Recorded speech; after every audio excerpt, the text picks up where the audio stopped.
Hello, we are from Group 2K2. This video purpose is to share about the Keynesian school in subject ECO3106 History of Economic Thought.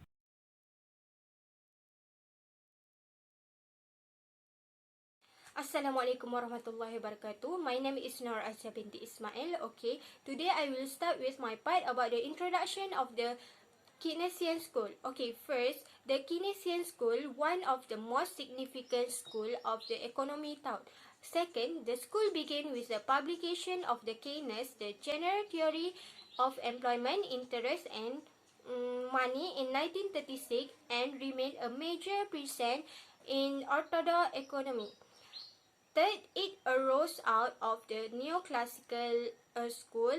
Fourth, although Keynesian critiqued certain aspects of the neoclassical, which is his lumped with the Ricardian, under the heading of classical economy, he used many of its postulated and methods. It is about the historical background of the Keynesian school.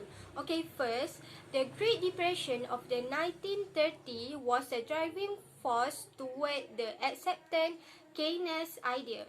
Second, Keynes also adopted the macroeconomic approach. And third, World War I requires an overall view of the economy. And fourth, the approach became increasingly necessary as the public became more eager for the government to deal actively with unemployment. After the World War I, rate of population was declining. Most of the world has already been colonized. No room for the further graphic expansion. Production outran consumption as income and saving rose. After 1930, many economists in the United States advocated policies later known as Keynesian. Interestingly, these policies were presented before the publication of Keynes' The General Theory, but it was Keynes who provided the analytical framework that integrate this idea and touch of the Keynesian revolution in economy. Hi, my name is Wan Rosmaria binti Maknawi and my matric number is S54499. For subtopic 2.0, I will explain about major tenets or principles in Keynesian school. As you can see, there are 5 here, which is macroeconomic emphasis, demand orientation, instability in the economy, wage and price rigidity, and lastly, active fiscal and monetary policy. Okay, for major tenets number 1, macroeconomic emphasis. The concept that Keynes and his followers want to emphasize is aggregate function in consumption, saving, income, output, and employment. Keynes assumed there are positive correlation between national income, Y, and employment, and also national income, Y with consumption, C. We also have NPC and NPS that equal to 1. Next, demand orientation, where Keynes focus on aggregate expenditure. Jahan 2014 said that aggregate demand is influenced by many economic decisions, whether public or private goods. Sometimes what people demand is not related from what a company or firm produce.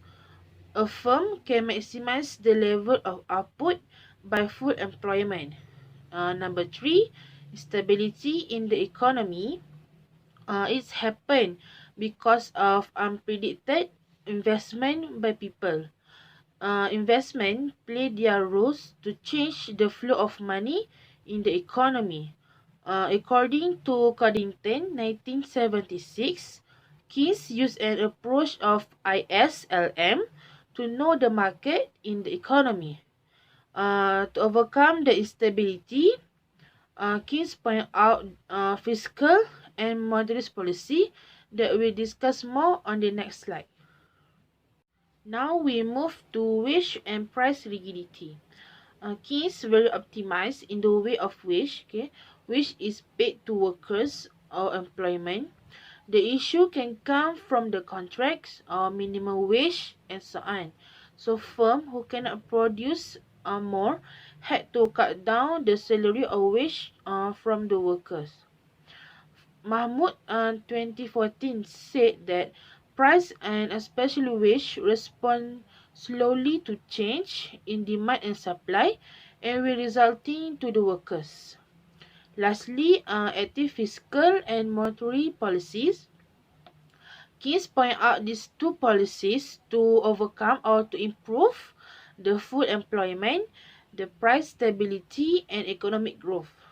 In recession, the government needs to increase the government expenditure, decrease the tax, D, increase the consumption, C, and also increase the money supply, MS.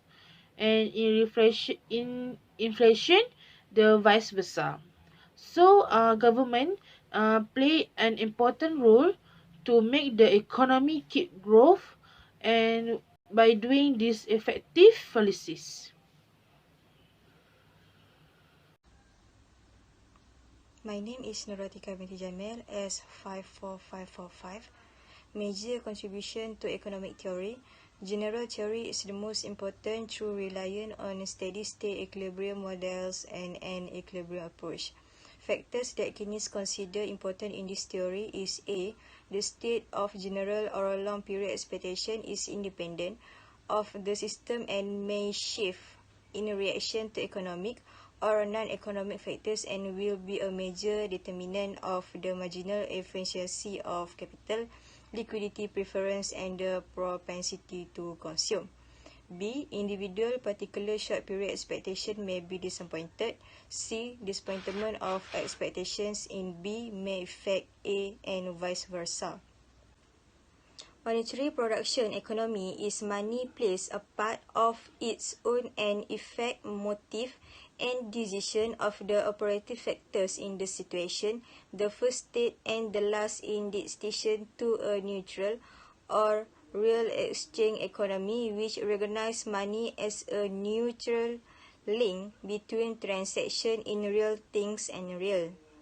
Effective demand took on importance because of the existence of uncertainty, disappointment, and expectations. Underlying the shift of emphasis were two important changes. First, a shift from actual to expected magnitudes. Second, a distinction between particular individual short-period expectation and the effect of the states of general long-period expectations. Who benefit from the Keynesian school? First is a society, second is a business interest, and the third is a farmers. Society gets a benefit from fuller employment. Labor markets became stronger as aggregate demand increased and allows employees to bargain for higher wages and fair working conditions. Unemployment is less of a concern. Business interest, government assistance was used to help the economy recover from a downturn or recession. They discovered a large and lucrative market for government bonds. The financial sector now has more liquidity, security, and stability. For farmers, low interest rates and loose monetary policies have long been favored by farmers. Agriculture relies heavily on federal spending programs. In fact, their spokesperson suggests a crude theory of the multiplier long before it was used in the Keynesian system. Which tenets of Keynesian school became lasting contribution? First is numerous ideas is become orthodox elements of contemporary macroeconomics, and second is Keynesian concept such as consumption function, the marginal propensity to consume, the saving function, the marginal propensity to save, the marginal efficiency of capital, the transaction, pre-sale theory, and speculative demands for money, the multiplier, ex post and ex ante saving and investment, fiscal and monetary policies, and LMIS analysis now is a standard fare in economic textbooks. Assalamualaikum. I am Nufatin Nisatu Izzati binti Muhammad Uzman. My matric number was S54517. Today, I would like to share about some founders of the Keynesian school. Start with John Maynard Keynes. He was born at Cambridge, United Kingdom. At 28, Keynes became editor of the Economic Journal. He also managed investment awards publisher the Royal Economic Society with unusual success. He also became financial guidance at King's College, Cambridge University. Keynes was an important figure both in the world of practice and academic life. He was chairman of the board of the life insurance company, director of other companies, member the governing body of the Bank of England, high government official, and so on. The contribution he made is publisher of the General Theory of Employment, Interest and Money in 1936. The theory still be used in economy today. Keynes also was the principal representative of the British transfer at the Peace Conference after World War I, and resigned his official position in 1919 but rejoined back in 1940 to guide Britain through the difficult of war finance. Second, the Keynes figure was the Alvin Henson, who was born in Warsaw, South Dakota, spent his early years of education in one-room schoolhouse, attended high school at Stopford Academy, and enrolled at Yonto's College. Graduated in 1910, received his PhD from the University of Wisconsin of Minnesota. So, at Minnesota, he published Business Cycle Theory in 1977. From the books, he's been one of the nation's leading macroeconomic scholars. And at 1937, Henson joined the faculty at Harvard 1 year after Keynes' publication of the General Theory. He has pointed out a mathematical error in Keynes' treatise on money, but changed his opinion after following deep study of Keynes' system idea. Third, the Keynes figure was Sir John Hicks. He was born at Warwick, England. He was a British economist, and he is one of the most important and influential economists at the 20th century. He was more familiar of her many contributions in the field of economics, where his statement of consumer demand theory in macroeconomy and the ISLM model in 1937. Also, his book Value and Capital in 1939 significant extent general equilibration and value theory. So, at 1972, he received the Nobel Memorial Prize in Economic Science for his pioneering contribution to general equilibration theory and welfare theory. Okay, the last Keynesian figure is Paul Samuelson. Samuelson was born in Gate, India. After reaching BA from the Chicago, Samuel enrolled in the Harvard graduate program in economics.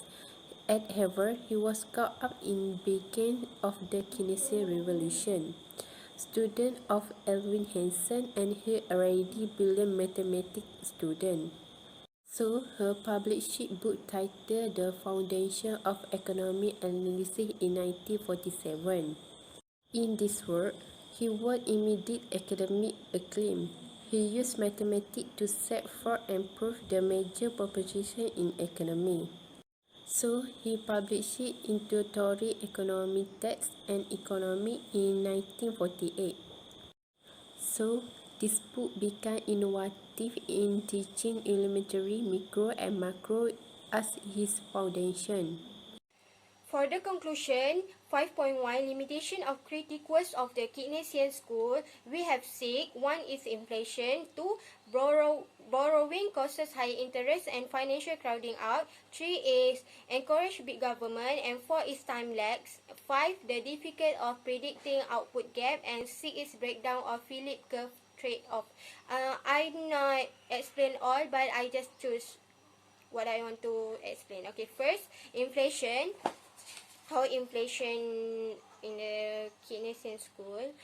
First, a problem of fiscal expansion is that often come too late when economy is recovering and therefore it causes inflation.